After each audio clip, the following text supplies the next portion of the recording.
the other thing that was interesting about Audubon Street was that it was really a plan.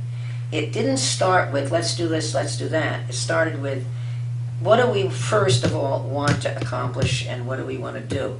So they set out 4 principles that that they wanted the street to be. One was that it be that it be an art center, that it not be just a plaza where one organization put up one kind of building and another kind of building. That actually it was going to be a street in which the arts community worked together to form a whole greater than the sum of their parts. That old buildings would be preserved, that were good, and new buildings would be to scale. That it would not just be a nonprofit place, that it would be a street in which there was going to be commercial institutions, that it was a place where people could live, work, and shop. And so there was going to be office buildings, places for people to live, stores, that sort of thing. And then the last one was that in some way or another the commercial part of this, and they would be tax-paying, the commercial part would be tax-paying.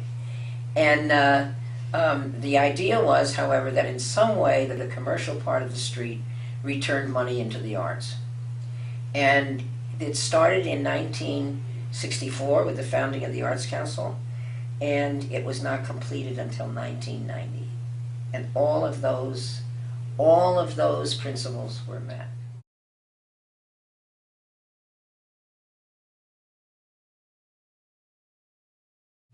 The most important person in this whole development, and in actually the development of the Ninth Square and many other parts of New Haven, was a man named Charles Newton Skegg III. Great sounding name. He was always called Newt. He was a young lawyer in his 30s, went at Wigan and Dana. Yeah. He'd already been marked by the city as a leader, who was a person who was the head of the Development Commission, the head of the Board of Education. He was very respected by the business community. He was a leader, even though he was a very young man.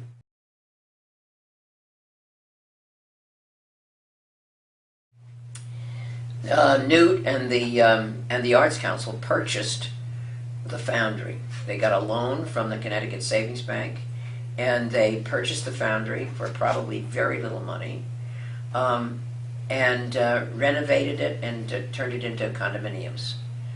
Sold one floor to lawyers, the top floor, which is now Laura Clark's Site Projects. So sold the next floor to the Bunsen Gallery, which was an old 100-year-old gallery that moved from another place to be in the Foundry. And then sold a unit to the Symphony for their offices. And then the Arts Council retained 3 units, one for their offices, and one that they rented to Roth and Moore Architects, and one that was eventually bought by the Foundry Bookstore.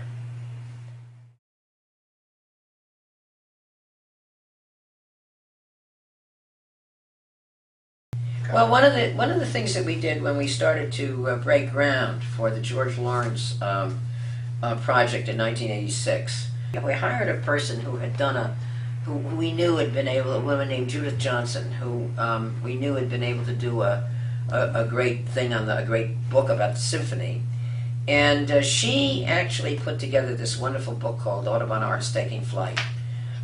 Which was to celebrate a festival that we were putting on the street to commemorate and to celebrate the beginning of the commercial development there. And she went over to the Colony Historical Society and found a treasure trove of information about Audubon Street. And we, for the first time, saw these maps of what it looked like in the 19th century. Private houses interspersed with these huge factories, not just a foundry, but a huge Hendrix factory, which made beautiful things like japanned cages for birds and lovely fishing lures. And also there was a big chair caning industrial company on Audubon. So that looking back, we said, my goodness, look at this. There's actually always been beautiful art and design on Audubon, and so it's almost a natural that this now becomes a it was an industrial hub, but a specialized kind of industrial hub.